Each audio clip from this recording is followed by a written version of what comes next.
and chaos.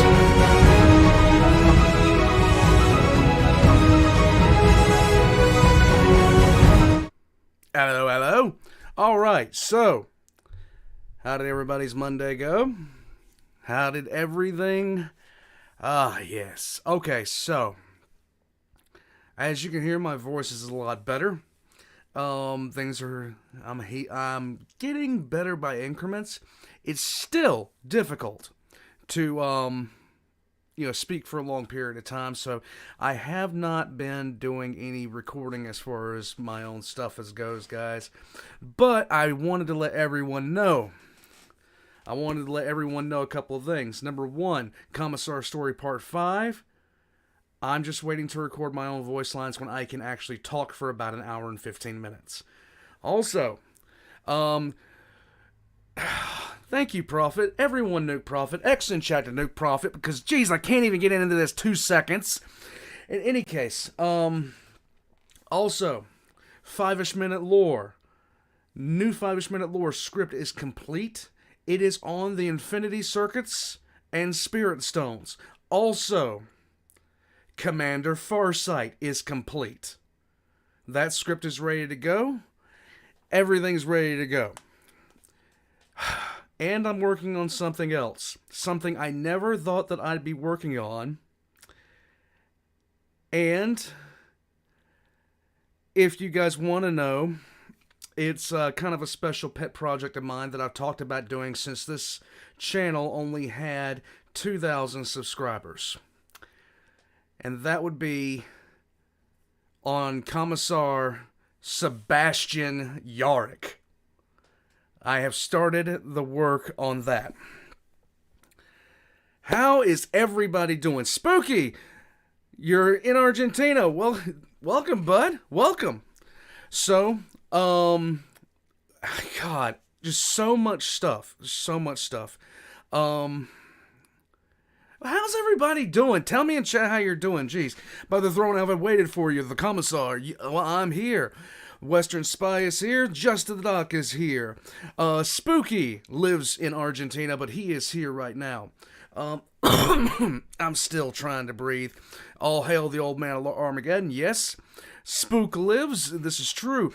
Antakira says, "Are tau edible? As in, can they be eaten?" You know what? Doesn't hurt to try new things. It doesn't. It really, really doesn't. Misplaced says Tau Bug. Prophet says depression. Fan is decidedly typing better than he was last time. But that was mostly my fault because he played a drinking game with how many times I die. Reckon says he's doing fine. It's almost 5 a.m. here, but he has to day off, so welcome to the stream, bud. Thank you for joining me. You just moved into a new place, Ricky? Great. And it's good to go? Great. Ronnie, I have not been able to sit down with the new format yet. I'm going to sit it down and I'm going to take a look and see how everything looks. I haven't even been able to sit down yet. I've been mostly working back and forth, trying to get myself ready, making myself a hot glass of tea, things like that, just to, get ready to do this. Do you think the Jedi can use soul stones? Maybe, maybe not. I don't quite think it works like that. I think it's more of a speciest kind of thing. The soul stones are actually tied to the Eldar species more than anything else. I'm not even going to try to pronounce that first one. It's almost 6 a.m., but I'm immensely hot for your comeback. Yeah, I am glad to be back, guys. I really am. Would Tao sushi taste like more fish or beef? Yes. Hobbit, you got your surgery for your hernia repair. 3 weeks in, 3 weeks to go. Jesus, bud. All right, so your younger brother got you your first 40K model? Nice, bud. Nice. All right, guys. So we have seen the first 3 episodes of Mortal Pinnacle. We have seen the recovery of the Bosnian Knights crew. I am kind of anxious to see where this is going to go. I still want my boy Caiaphas Cain. I still want all this kind of stuff.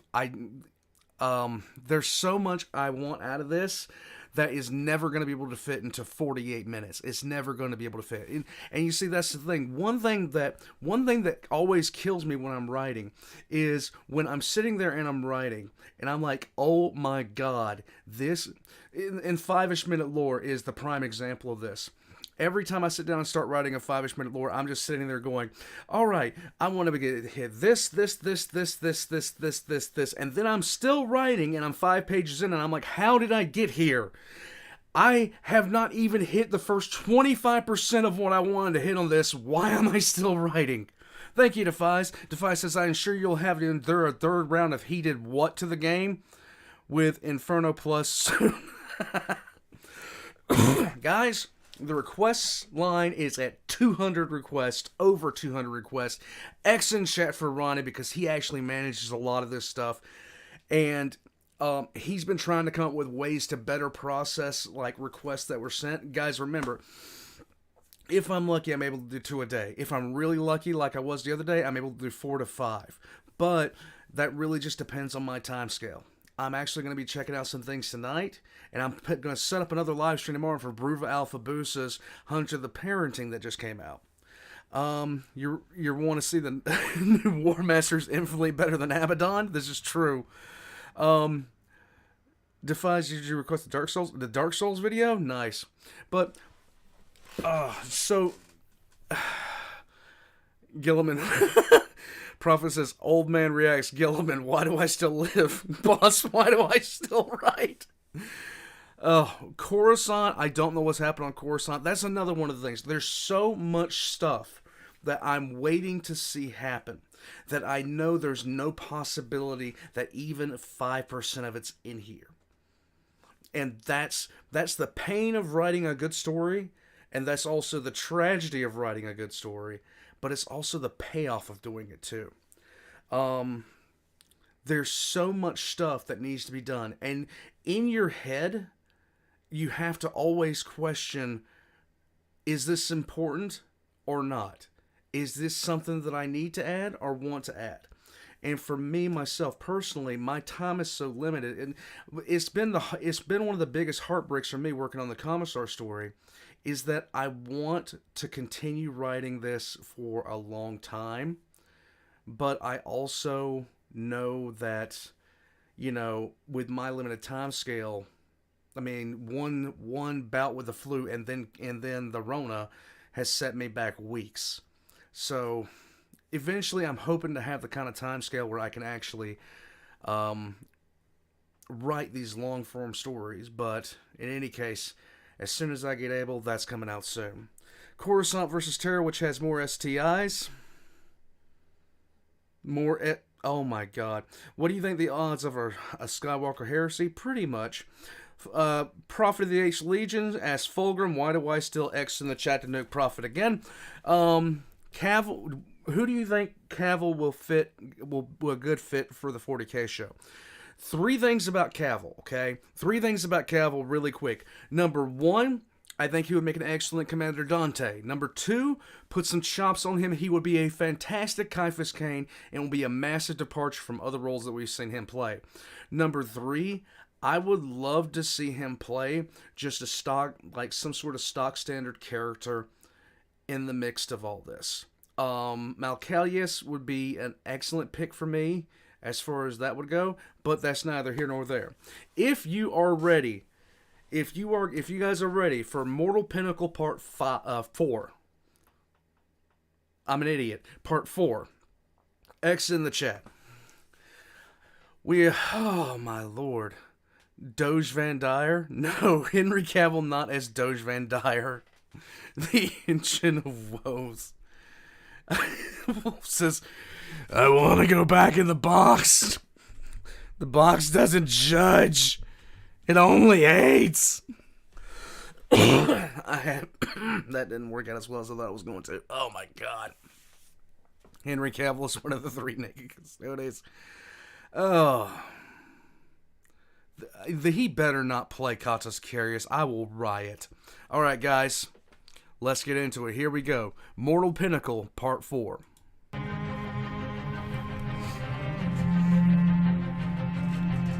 How did all this happen? This is way more than the other simulations gave us for the holding Oh, maneuver," yes. the young clone said as she stood within the holographic sphere, her large fleet and all of its information splayed out before It's time for Ender, the real game. and around her. 2 of the 3 mandators are completely totaled.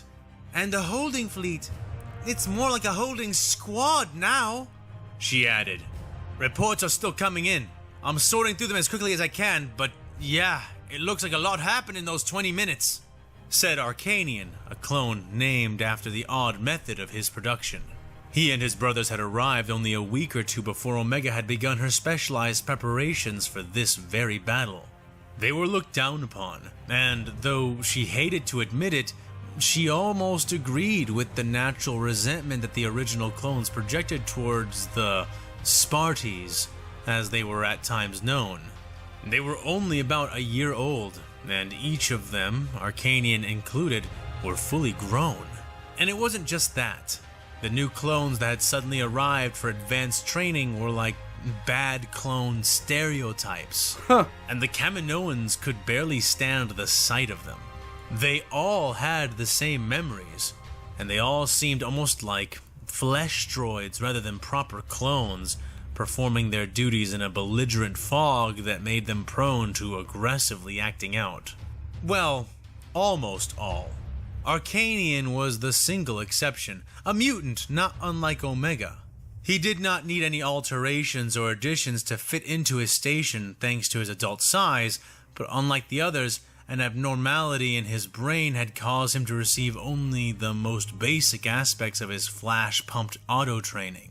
The results were a perceptive and intelligent, if untrained clone who barely knew how to fire a blaster, but quickly absorbed concepts of strategy and statistics. He was also highly aggressive, acting as the fuel to their team's fire more often than not. "Ark, are these right?" Sprout asked, the clone child nestled into an alcove over Omega's right shoulder. 8% is all they made it out with? After we allocated 2 whole mandators? The clone asked incredulously, the more matured clone nodding from his station across from Sprout nearer to the floor. "Yeah, and that's not all," said the clone named Ally, whose control station was situated above Omega's left shoulder. "These readings are unmistakable. Some kind of massive explosion or weapons discharge did this." The young strategist gasped. Omega snapped her fingers. "Right, if this is all from some weapon, then our next step is to find it. Meek, get on those energy readings. Ally." Do you really want to find it, though? Do you really want to find it? "Sort through the comm traffic for ideas as to what is happening. Arcanian, send out battle report." You haven't even been introduced to the Nova shell yet. I'm pretty sure there's one of those somewhere in this fleet. I think introductions need to be made. I really do. Requests and collate what I can use. Then send it directly into my displays. Sprout, I want you sending me every technical analysis you can, no matter what it is. If it goes to your head, I want to know about it, she said, stretching, cracking her fingers, and extending out her hands. The globe of info spinning around her, altering as she initiated its direct command mode. With that final initiation, she opened her eyes onto a scene of stellar war.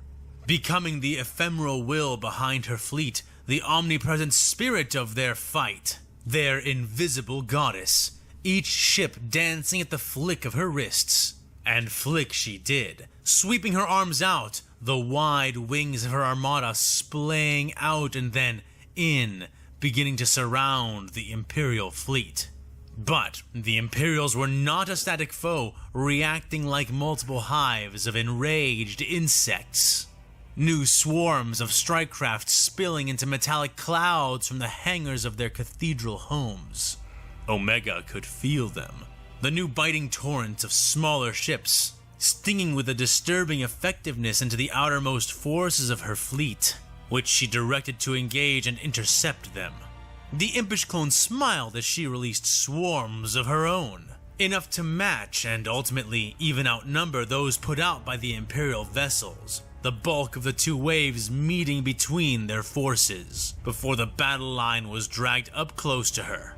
Right away, Omega could see why, watching as the enormous engines of the many enemy vessels roared to life, a sizable portion of them launching themselves with growing speed toward the heart of her own formation. More information poured in through her interfaces, revealing purple and green splashes of color, like fluorescent fogs and slim trailing nebulas lingering over the places where the fighting had been thickest. Bad days are At about first, to happen. it all seemed meaninglessly intermingled. But then, she saw a trail leading away, and saw by the streams which composed it, and the damaged vessel which it all led to, that this had been the vessel which had borne the insane weapon they had fired before. More information, communiques and vid feeds of the discharge, Nothing and like an reports of the ironclad. heroic actions which had been taken to neutralize it. Omega absorbed it all quickly and dismissed the weapon from her mind. Crippled and running, it was no... You know, there's a meme. There's a meme that really corresponds with this. And I have a feeling that it's about to happen. It was at this moment that she knew she fucked up. I can't even talk. I can't even... This is painful for me on a level, because me being an idiot is 90% of my joy. And if I can't do it right, it sucks. Here we go.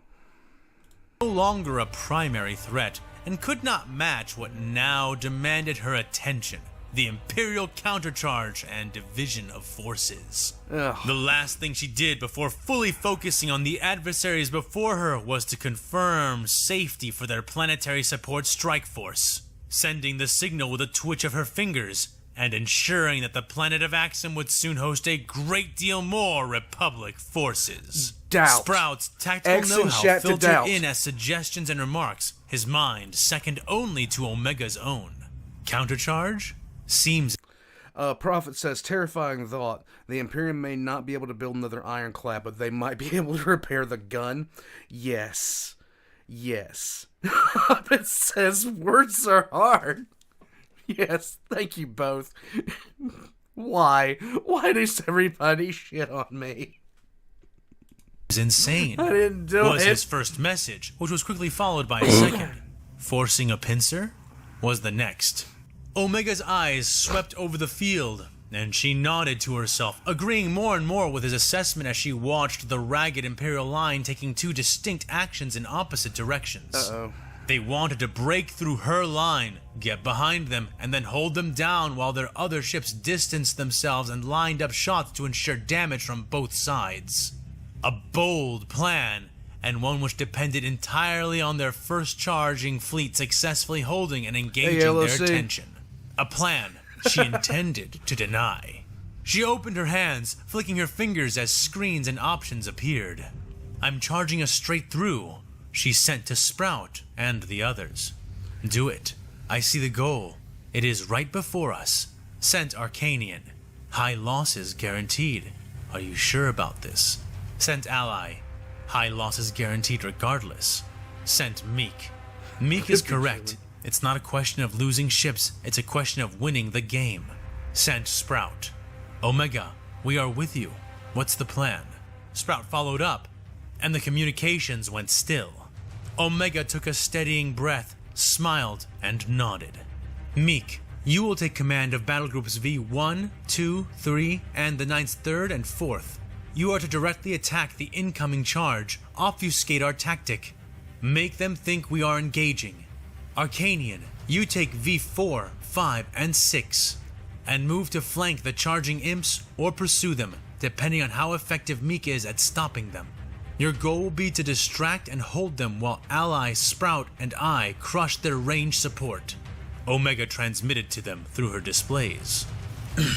This is not going to go according to plan. William Vasquez says, what traitor legion would you want to see join? The Night Lords. Night Lords. Send in the Night Lords. Send in the 8th. "We can't promise you any more than time, and I'm not even sure how much, but we will do our best," sent Arcanian. "This may use up the entire victory fleet," sent Meek. "It's just a simulation, and they aren't grading us based on how many ships we keep. What's our part in this, Omega?" sent Sprout. Oh my god. You will take the entire 7th Fleet, and ally, you will take the whole 5th. Both of you need to join me as we charge directly through their initial advance, and then, once we are clear, spread out and curve to either side. I will take the entire Circle Armada and everything else we have not committed and adjust our speed in accordance with your envelopment. We will hit their rear support from all sides and destroy them before their forward elements can finish off our holding fleets. Their leader instructed electronically. Though I know something you don't know. Oh my god. Prophet, thanks, Prophet. He says, thank you, boss. We're deploying as you speak. she could sense some reluctance to the tactic from Ally and Meek, it's they just a knew well enough not to simulation, voice guys. them any further and to trust in Omega. As well they should, for she could see the big picture. She could see the whole board and the costs of their actions. There were none better at these kinds of puzzles than she. And Omega had already sworn to herself that she would win this game, would save her friends and family, and then she would save the Republic as well. Oh no. Lord Admiral. I'm about to be witness to this entire Republic fleet getting completely and totally decimated. I know it's coming. I know it's coming because that kid doesn't know what the Imperium's capable of. They splashed down into the suddenly advancing ocean of silver and red ships, smashing a few with their mere passage as they engaged with the others. The shoals of small alien craft spun and swirled about her vessels. Toothy ships taking tiny bites out of the whales and sharks which comprised her fleet. She gave orders to alter their attack patterns, but somehow the enemy instantly reacted to any movement orders Rolla sent out. That kind of reactive ability could not. F in chat for Hobbit because I can respect that. We now have a nickname for this particular one. This particular admiral. This is great value Lotora Sarin, okay? Not be trained into flesh and blood alone. It required more, she knew. A connection, psychic, times does rhyme with biological, Warcry or Spooky. technological. Some method of coordinating responses and sending out orders near instantaneously. And the dominating intelligence which was playing this battlefield against her was matching and countering the Lord Admiral's subtlest maneuvers like a strategist might easily play through a casual game of regicide. The battlefield had transformed in mere seconds after their arrival, the alien offense going from a desperate bid to buy time to a troublesome tide of star-colored teeth. And then the initial clash was revealed for what it truly was. A farce. They had taken losses and feigned engagement only to speed past her ships, angling for her retreating ranged support. They had bluffed her, and she had fallen directly into their hands.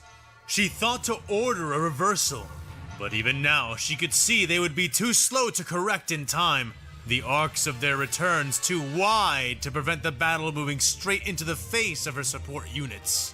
Still, better to bring her might around and prevent a slaughter than idle with the few ships the Republic had left behind.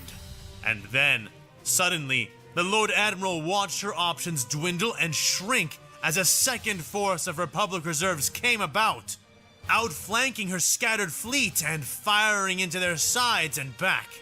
The forces she had present in the forward advance could crush these insects without significant losses, but only if she dedicated them to the task and left the support to fend for itself in the meantime. Choosing to ignore the current enemy and turn back would almost certainly result in casualties to her forward assault fleet, which contained most of her battleships. The price of dignity shook and trembled around her as two more Mandators fell into pursuit just behind, slamming her Oberon with fire from either side. And the third, which she had been dueling with, was not far behind and hot on their trail. Rolla's technologically assisted mind reeled as she kept track of her losses and projected losses. Her ships were sturdy, durable, they could take a lot of damage before being entirely destroyed. But, as it was, even they would begin to wither, either those of her forward rank or the smaller number which composed her ranged support. To make matters worse, the Republic had come in from behind them as well, falling upon the planet of Axum with what she could only assume were troop ships full of reinforcements they would use to crush flat their garrisons and survivors on the planet. This entire situation was turning into Grok's manure, and over objectives she hardly thought worthy, no less. Had Orion Phaetris himself not insisted upon this plan of action, Rollo would have never given it a single serious consideration. And where is that space marine anyway? She growled to herself, angrily tapping into her command chair, fingers clicking as she sent order adjustments out to her right flank as the Lord Admiral considered her next move. The entire Skywatch escort fleet had launched into the Midterm at the same time she had. Rolla was used to delays when dealing with warp travel, but if they did not arrive soon, then their arrival would cease to matter entirely. Rolla's head began to pound in her steel skull. As Lord Admiral of the entire sector, such as it was, she had greater priorities than suicidal adherence to the orders of a single chapter master. She had to make her navy stretch. This could not be their last battle. Establish a direct link with the Admiralty, she hissed through clenched teeth, nostrils flaring. It's past time we leave this, she began to say. Lord Admiral, additional contacts, warp signatures are being registered, called the sensors officer. A smile lit the man's cyborg face as he looked up at her to report. They are Astartes! The Adeptus Astartes! Oh, the Emperor's angels have arrived! Their ships are approaching at full burn. Arrival inside the combat zone is estimated at 7...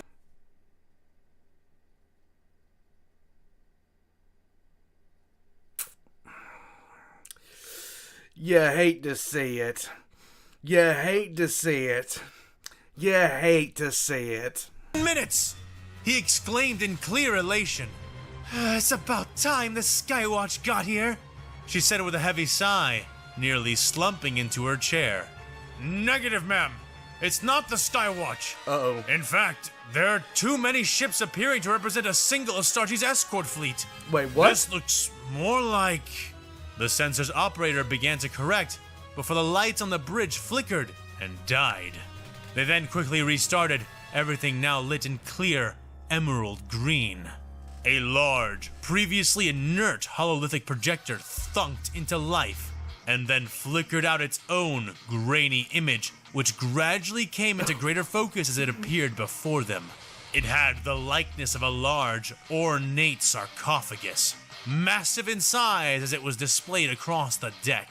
A skeletal visage was carved ornately across the breadth of its green, light-forged surface. The skull which crowned it being lit from within, its eyes all too alive, despite the being's current resting place. New spherical critical tactical link established, said a deep, thrumming voice from the howlers mounted onto the walls. Greetings, Lord Admiral Rolla. I am Sebastian Vondrell, Arch-Imbalancer of the Tempered Hands. We have arrived to bring death in the Emperor's name, and we have Lord, he coming alone, said the chapter master of the steel-blooded Space Marines. Rolla stood right away, a hand laying over her heart as she looked up at the massive image. I greet you, Arch-Imbalancer. Your aid is sorely needed, and we have little time to waste. May I inquire as to whom you have brought with you? Asked the Lord Admiral, how bad is this gonna be? Visibly lightening as she spoke. In response, another 2 holograms were lit into the space, standing smaller and to either side of the enormous projected coffin, one much larger than the other. The smaller of the 2 new arrivals bowed deeply, sweeping off a wide-brimmed hat and smiling with the deft charm of a rogue. I am Lord Tiberius Clouseau of the Imperial Coalition of Sanctioned Tradesmen and Pathfinders. You're shitting me. We and our 500 ships are here to do as the Emperor bids. A rogue trader is here. Damn it, man! Prophet says, remember the tempered hands only strike when victory is certain. Yes, Prophet. Yes. Good times is about to rhyme with war crimes once again, my friends.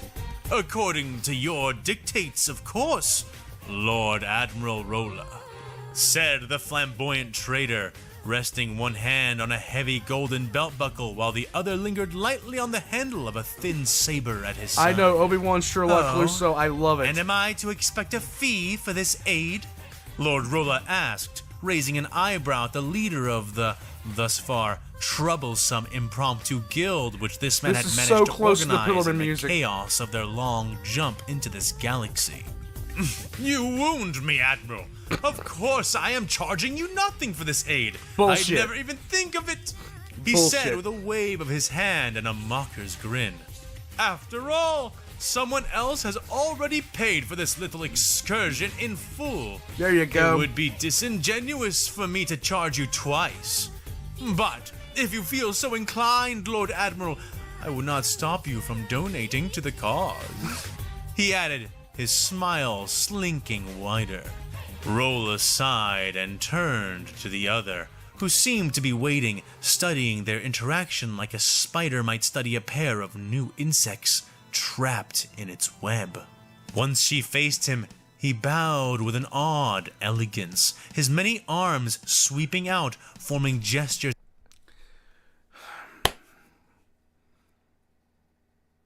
Oh, Lord Emperor, I ask for one thing. Bring me an Arc Mechanicus with a full loadout. That's all I ask. Emperor bless. And signs with every stilted yet smooth clockwork-like movement.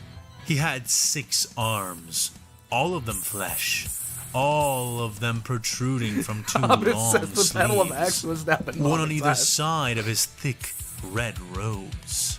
His garments obscured everything about the rest of his body, save for the collection of lenses and sensor orifices that formed the shape of his insect-like face, which was visible protruding from the tightly packed hood of the priest's vestments. Oh no. Is be between your soul and form, honored Admiral of Sector Designation Zektek.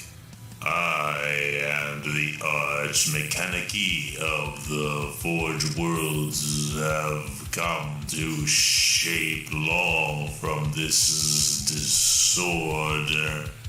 Blessings be upon our holy machines who bear us fearlessly into the maw of the Omnissiah's glorious war. He droned in high binaural. Rolla smiled politely and interlocked her knuckles and fingers like the... She don't even have to give a shit anymore. She don't have to give a shit anymore. That is the Arc Mechanicus of a Forge World is here. You have a full Rogue Trader house and an Astartes fleet. I'm sorry, do you want fries with that? Because we now have enough beef to basically beat the brakes off of anything. Titans? Mr. Reich, Titans are now an option. She don't even have to care. Rolo doesn't even have to care. She doesn't have to give a shit, okay? I don't give a shit anymore. Rolo doesn't give a shit. Everybody's just chilling out. Effing chat for the asses that are about to get kicked. The spokes of a gear, smoothly returning the high greeting of the master of machines, being more yes, you can have curly acquainted fries, with Ronnie. the cult. In her time, Rolla had made many dealings with them, and would not even hold her current position were it not for her relationship with the Forge Masters and Magos masses of the sector. Indeed, the gesture revealed that she was as close as any non-believer could come to the cult, and not be destroyed for what they knew. I am honored to receive the aid of the Machine God's faithful. You are most welcome on this battlefield, Archmagos Lesat Gamma. she said with a bow of her head, though she pointedly did not bend her back. The Mechanicus were rarely susceptible to flattery, at least not when it came in the form of a breach of protocol. The Magos seemed as well pleased. I have been looking at pictures for freaking weeks, and this is the most awesome picture of a Mechanicus adept I've seen in a long ass time. Pleased as an inscrutable cyborg could be, returning the gesture with a nod of his own, clicking as he did. If I may be so bold, what has brought the church here? It is rare that you venture directly into Imperial conflicts, she said. Prophet says, wait, you're forgetting about the random Blood Ravens intervention to borrow their ships. No, I haven't. You don't think I've been waiting for the Blood Ravens to show up in here, having borrowed an entire sector fleet? Thanks, Prophet. After a moment's thought, the private armies and navies of the Adeptus Mechanicus were among, if not the most technologically advanced forces fielded by the whole of mankind. From legions of fanatical, highly advanced cyborg soldiers to fleets of bloated, almost alien battleships easily as opulent as anything the Ecclesiarch may purchase and twice as heavily laden with ancient weapons and new, obscene devices. It was always a blessing when the Church of the Machine God deigned to join their Imperial brothers and sisters on the battlefield, until it came time for them to claim payment for their aid. And unlike the greedy guild of rogue traders, it was rare that the Mechanicus was ever satisfied with the mundanity of currency.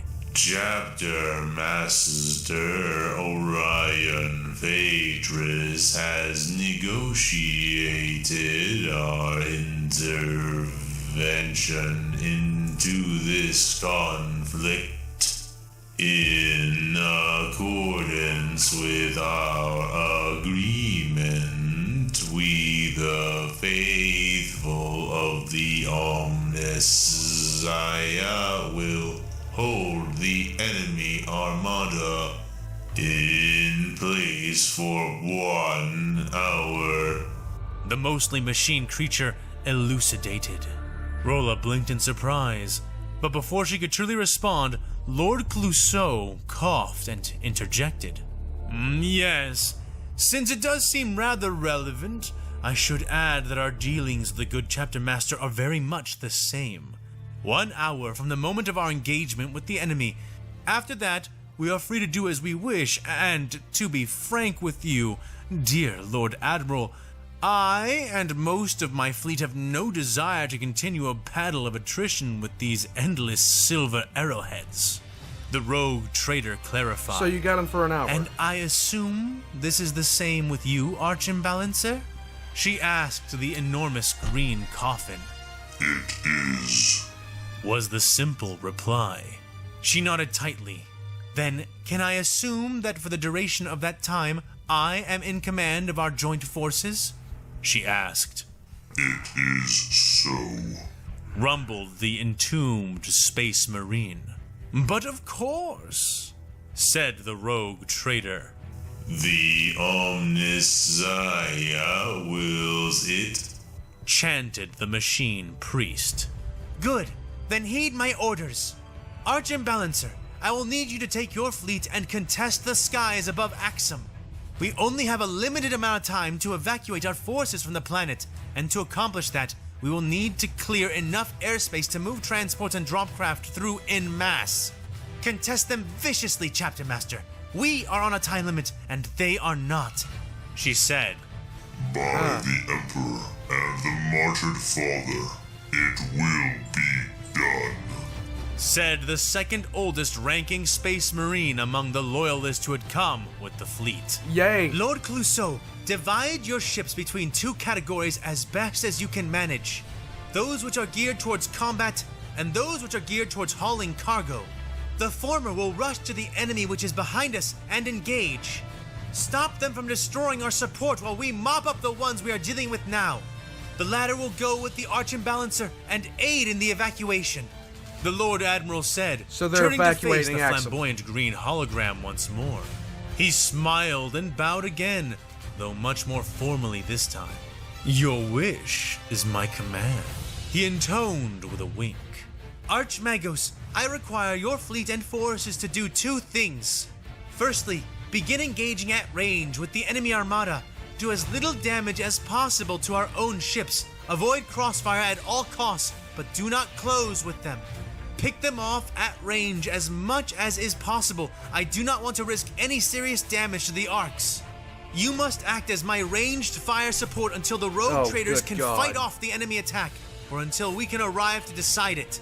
The Arc Mechanicus vessels are our only means of production and resupply in this galaxy. We cannot place them at great risk. If the enemy seem to be closing with dangerous numbers upon your location, you are to retreat into the Immaterium. Hour expended or not.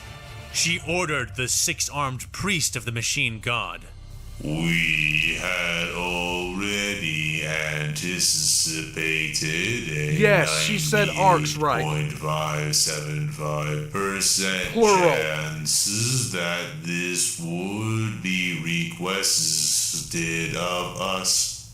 We are therefore amply prepared to engage the enemy as described. What is your second order, daughter of the flesh?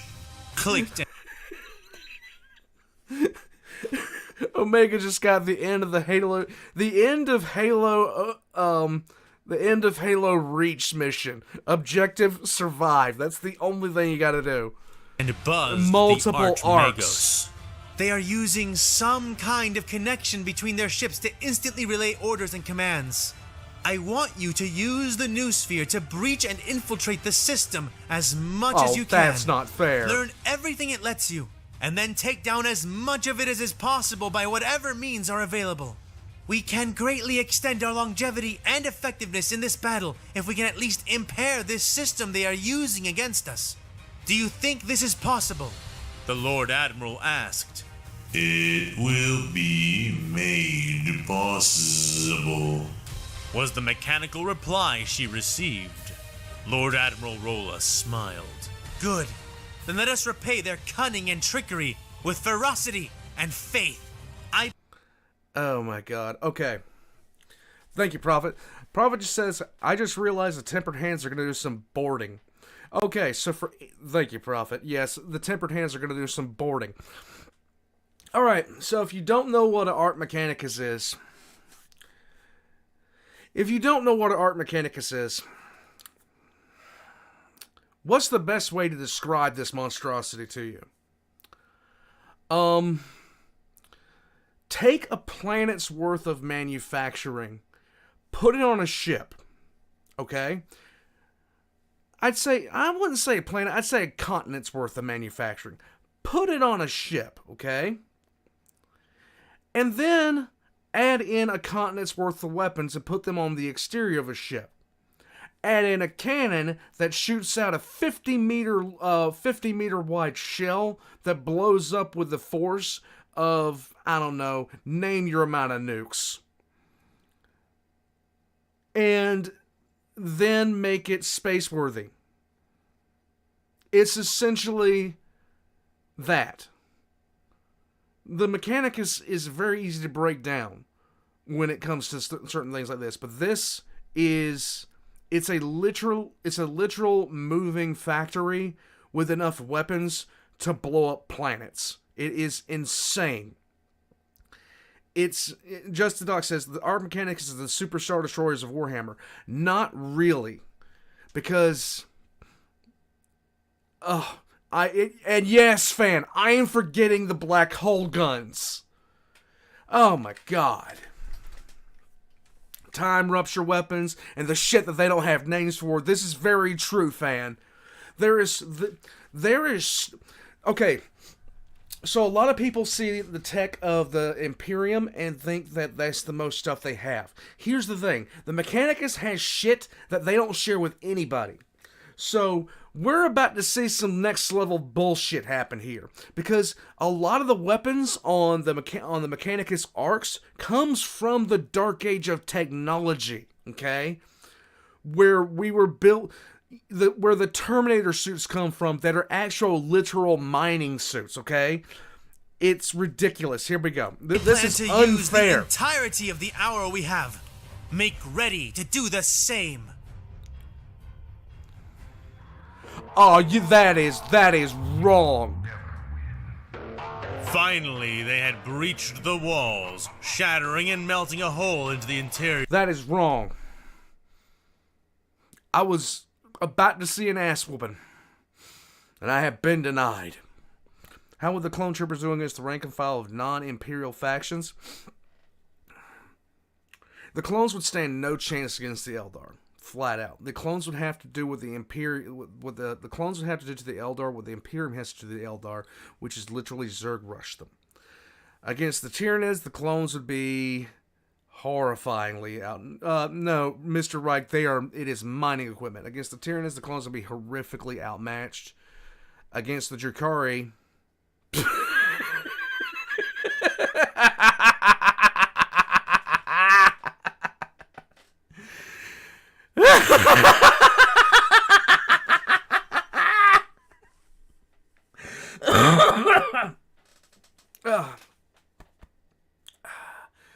they'd never fight the Tau. The Tau would get along famously with them. And they'd fare worse against Chaos than they do against the Imperium right now. And the Necrons would fuck up the clones. And the boys, clones versus the orcs, we're talking panic, okay? We're talking absolute panic. Of that towering impediment upon their assault. Using a combination of looted Imperial weapons and artifact armaments such as Combier's rifle, the rebels had focused fire on a single portion of the defensive structure. The walls had been erected in general haste and then reinforced, and against the many odd weapons that were brought against it, it only lasted a couple of minutes. But they were the bloodiest minutes of Combier's entire life. The Axumite had watched from behind his helmet as the men and aliens around him were mulched by turret fire, or seared and struck down by the scattering rain of varied munitions that the soldiers atop and within fired down at them. For a few moments, the assault had seemed hopeless, before, finally, the stone-like shell of the wall took one blast too many and crumpled inwards, exposing a passageway inside. Combier raised his voice in a primal battle cry as he and a horde of fellow frenzied civilians. Combier's genes are already gone. He just doesn't have the knowledge to know that it's gone yet. He's gonna get his genes stolen pretty soon. Charged into the breach, their wordless shout every bit the match of those roared back at them by the Imperial defenders who waited within.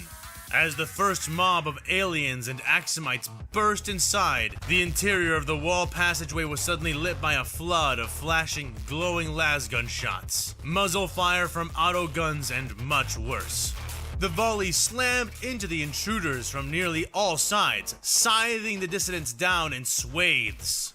The losses they took were staggering, and Combier found himself being pitched and thrown by the force of the Imperial weapons, body covered in burns and bruises, and yet still alive nonetheless, even as he was borne down to the ground. Most of those around him were not so well protected, and did not survive their charge into the mouth of the breach, the imps within having been well prepared with ranks of shock troops and heavy weapons. Even with Combier's protection, he was only moments from being torn to pieces or burnt into charred meat by the grinding, focused fire of the enemy lines. But he was saved once again as a... Okay, X in chat to celebrate Kubrick's art, because this is the most Krieg thing I've ever seen before in my life, okay?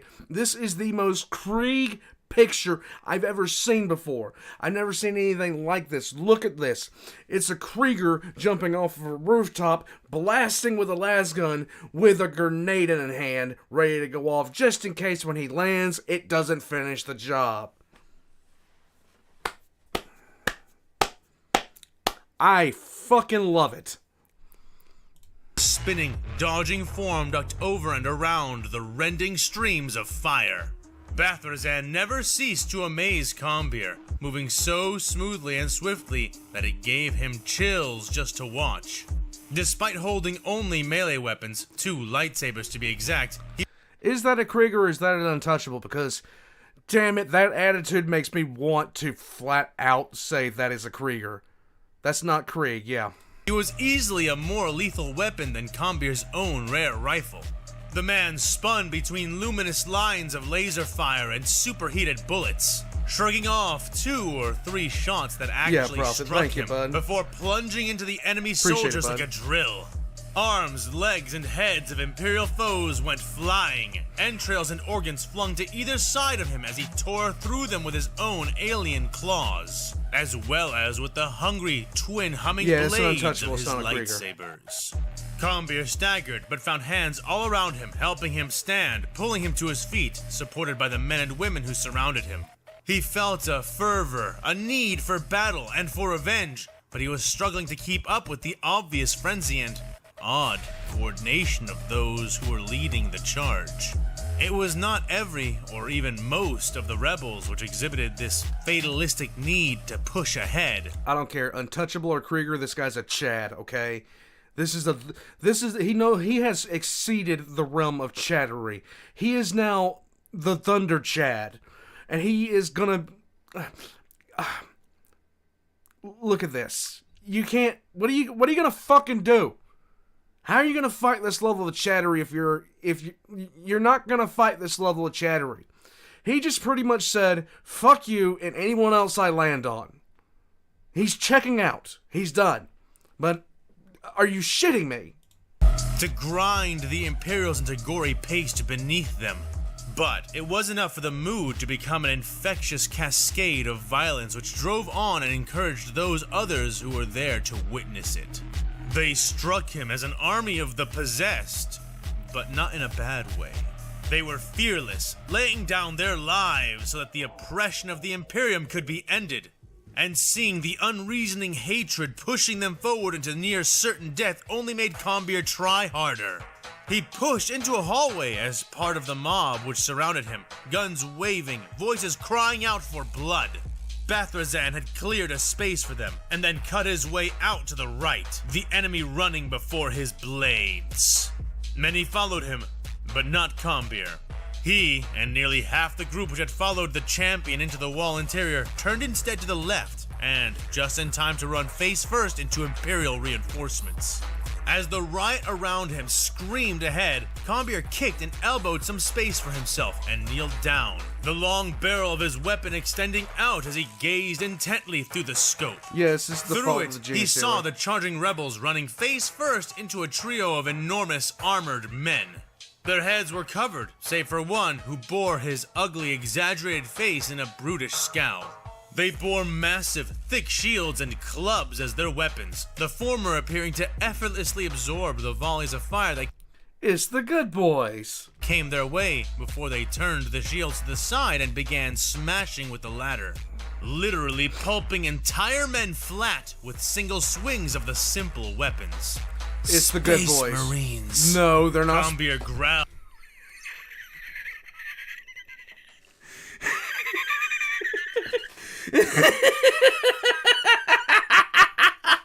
Oh, you sweet child of summer. You sweet summer child.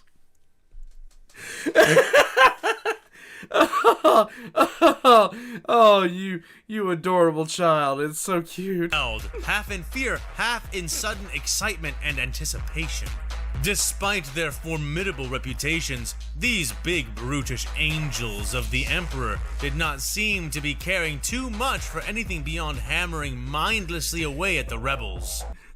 Republic Productions says, I love that the Republic forces keep mistaking Ogrins for Space Marines. It is so lovely when this happens. It warms my cold, dead heart. Prophet says, the sins of the arrogant you're about to see.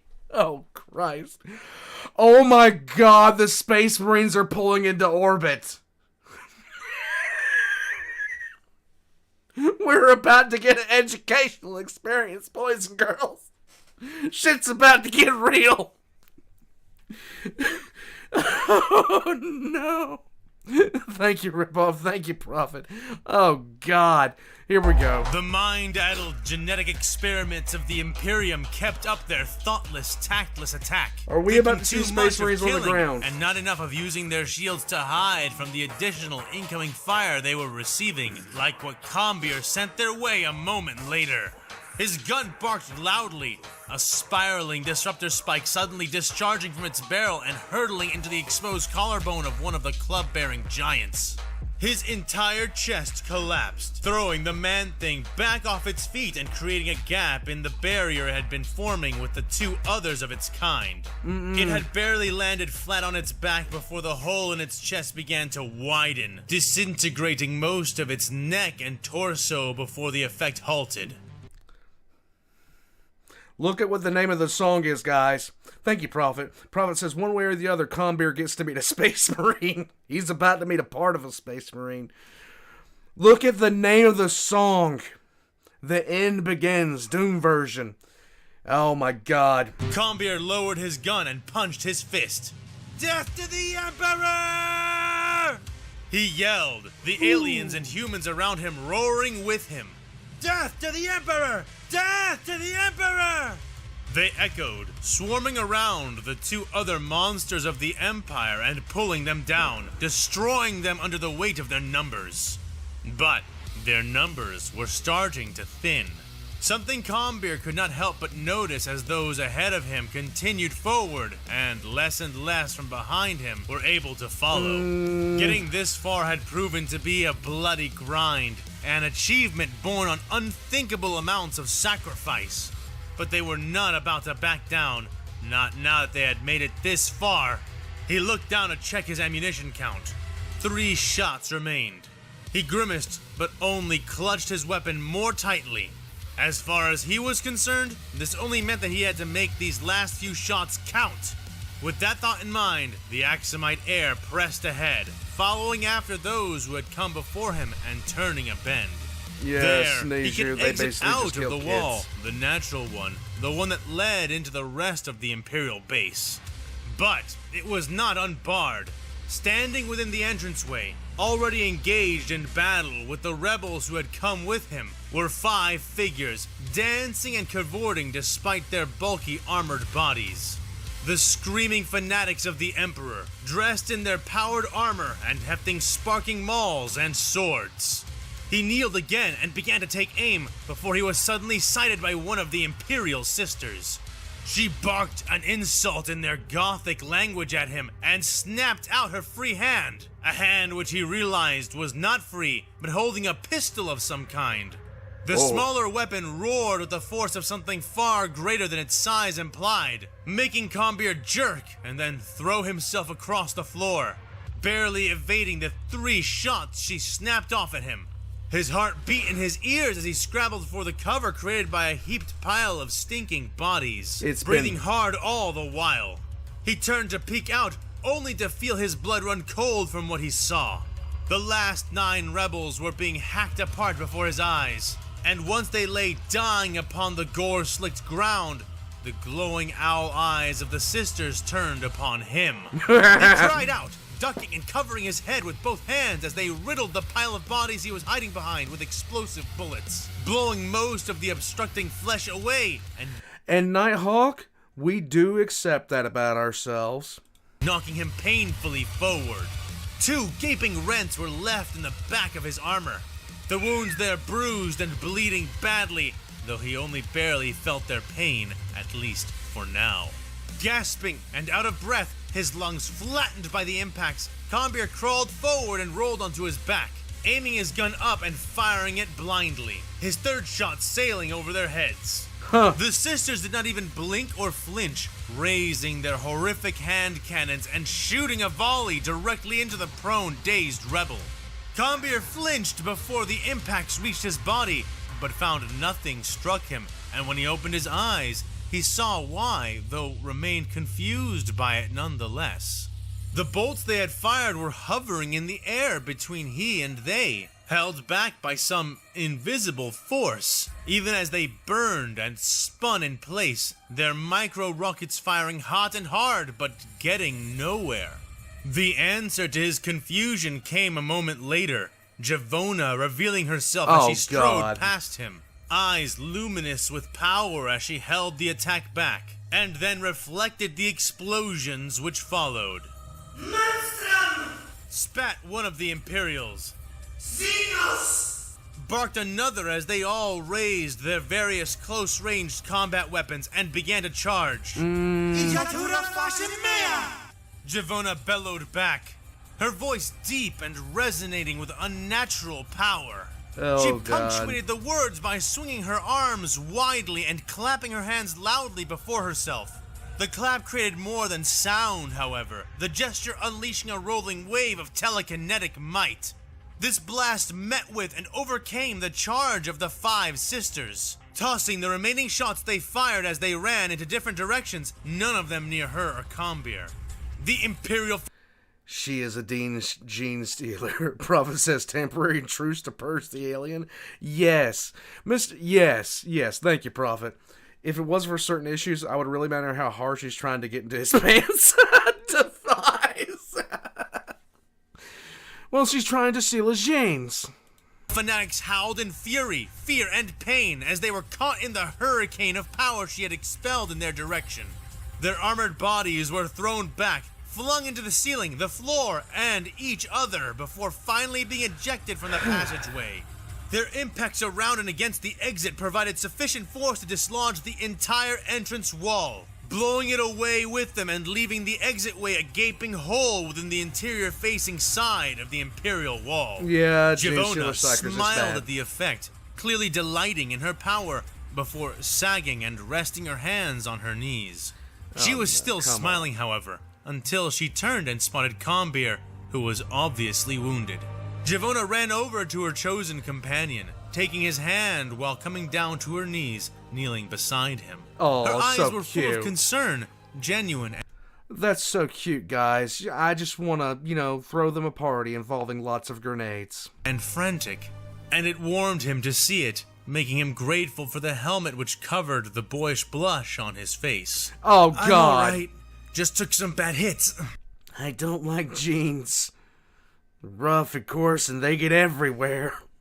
Prophet says her efforts to steal his genes would imply a blood raven. Yes.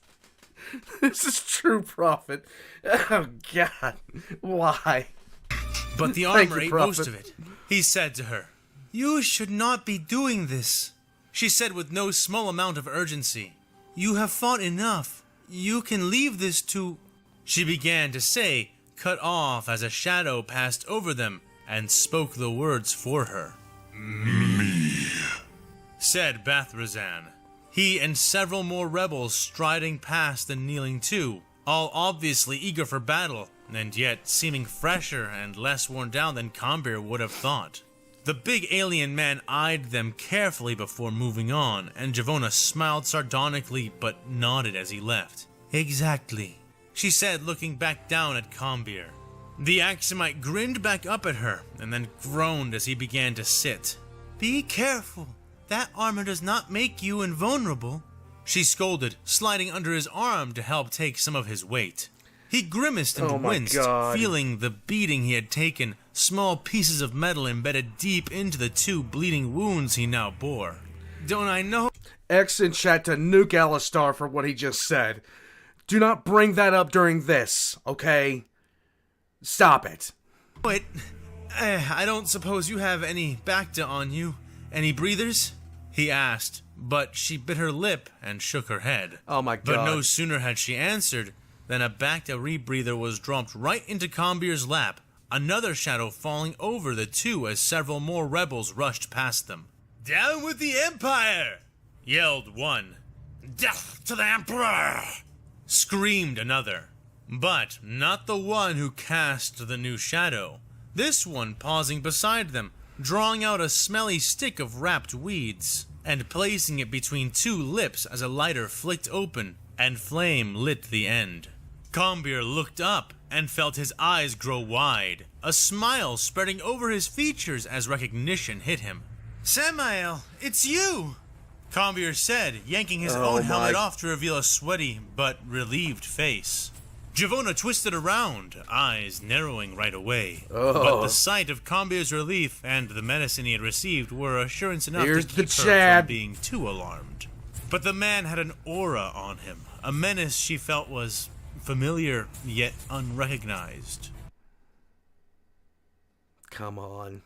He was almost as large as Bathrazan, thick muscles pushing against his green work clothes and the long dark coat he wore over them.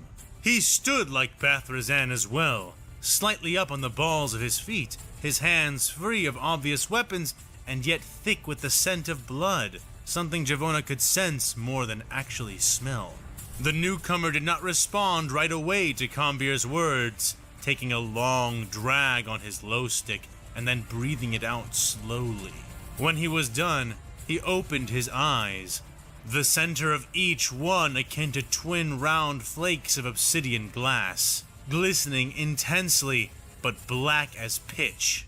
"Hey again, kid," said the looming man, lowering his large, scarred hands, sliding them into the deep pockets of his black jacket. His eyes found Javona's in place of Combier's, glinting, smoldering darkly, his lips quirking ever so slightly, before his sight slid up to Combier's beaming face, the subtleties of his former expression bleaching away, replaced with the barest hint of melancholy. He stood silent for a moment longer than was comfortable, holding the low stick between his teeth, the white smoke snaking out from its tip drifting into the air and sliding between them, slightly obscuring his gaze. "I wasn't sure you'd even know how to get here. It's good to see you again." Combier stuttered out awkwardly. Samael drew hard on his low stick again, the end lighting bright orange and traveling an impressive distance up its length before it stopped. Looks like he's saying, feeling cute, might commit a few war crimes later. He puffed out a cloud of smoke and spat what remained of the weed onto the ground and stomped on it once. "I was always gonna follow this to its heart, kid. But, if I'm honest, I was hoping not to see you here again. But, you know what they say," he said, black, almost doll-like eyes shimmering oddly as he sighed and shook his head. Yes.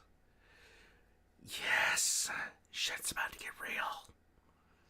Thank you, Hobbit. Hobbit says Samuel knows exactly what's going on and what he's going to have to do about it.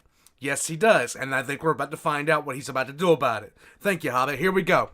"Hope is the first step on the road to disappointment." I love it! Oh, that's bullshit!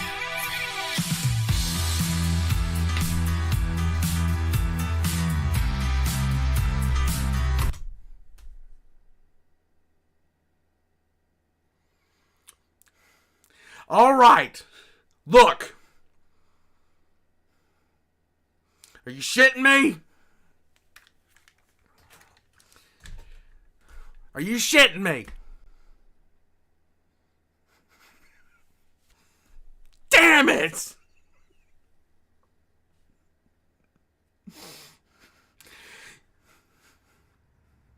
Excellent Chattanooga fan for being a cock tease again! Damn it! Damn it! So mad right now. Okay, that was twice in one episode. Twice in one episode. Damn it! Oh. Okay. Just nuke him. Nuke him. Yes, let the hatred flow through you. Okay, so.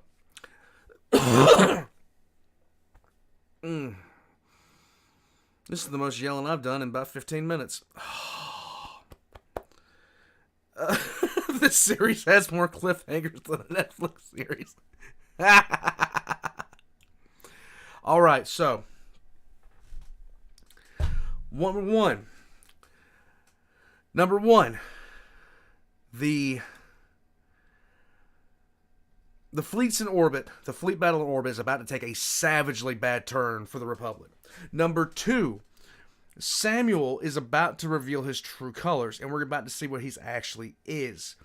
Number 3, all these Republic people talking about that have been fighting Space Marines are probably about to learn what fighting Space Marines is all about, which is horrifying.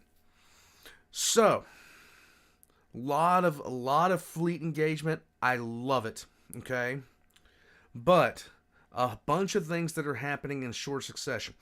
I don't know if Space Marines are going to deploy to the planet because it takes longer to recover them once they're on the ground than an hour. It takes a good while longer. But they could deploy by Thunderhawk, which, yes. Remember Samuel brought heck? Yes. Thank you, Prophet.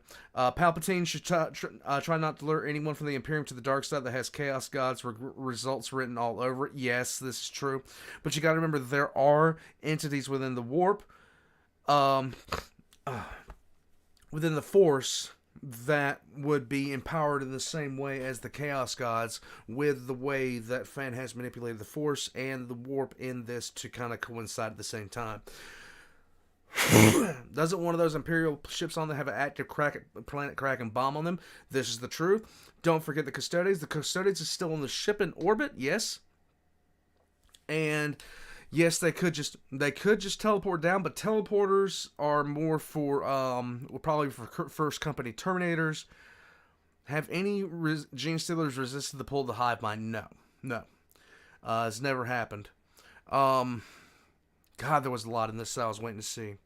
So we're about to see why Samuel is the point that this Samuel is here.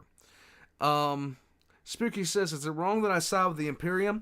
Star Wars are the good guys, but it's like their arrogance. There's a lot of things to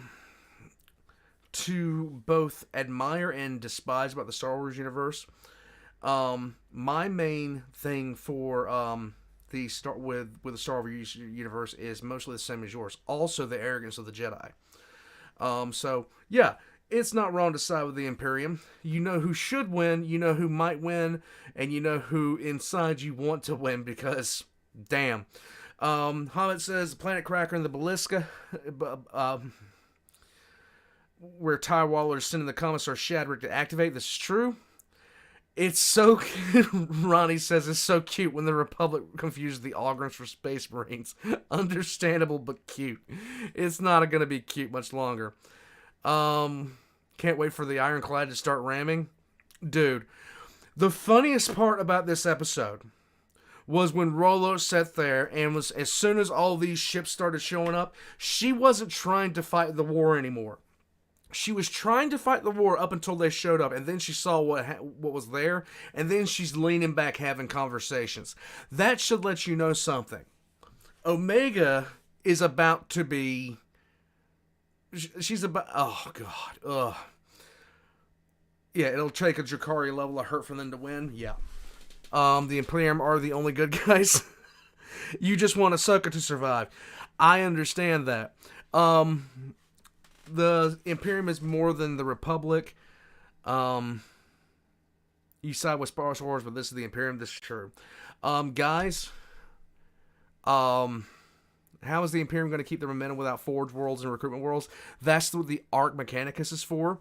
And as far as Recruitment Worlds go, here's the thing that not a lot of people understand about the Star Wars universe in and of itself. One of the things about the Empire was it was human-centric. There was a lot of human-centric, and the thing about it was a lot of the reasons why there was so much conflict in the Republic in the later stages of the Republic was because of inner core worlds that were seen to be favored above others. So it would not be that much of a stretch. It really would not be that much of a stretch. It just wouldn't. Don't forget Palpatine's victory fleet is coming. Yeah, that's coming. Just like there's a cancer in the public doesn't mean they're not the good guys. This is true. God, Emperor, give us clarity. One of these days you shall. All right, guys. So, X is in chat for fan because this continues to deliver. He's got a new episode coming out on Monday of next week, and by then my voice should be fully recovered so I can be maximum idiot all the time. Cold Wars versus Outer World, yeah, Rim Worlds essentially. Yeah,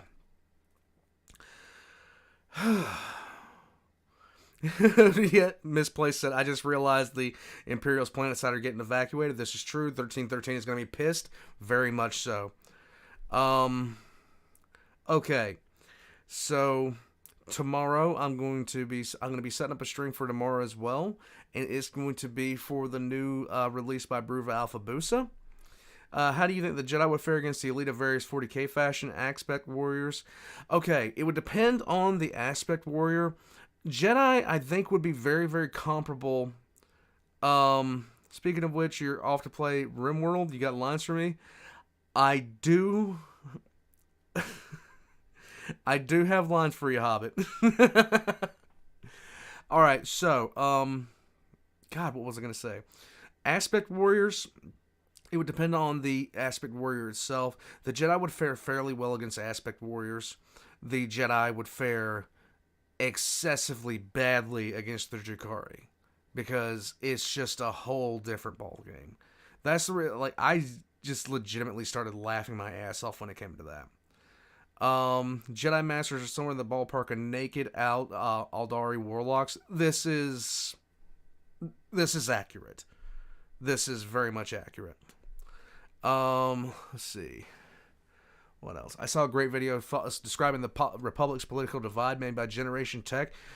For those who would like more Star Wars info, yes, there was a huge political divide in the Republic prior to the rise of Palpatine. Anyhow, guys, it has been fun. I'm going to go ahead and wrap this up. Oh my God. I got to see a lot of the stuff that I wanted to see in this one. There is still a ton more, but that's one of the great things, but yet the more frustrating things about when you're reading and when you're writing and things like that. So it's just a lot.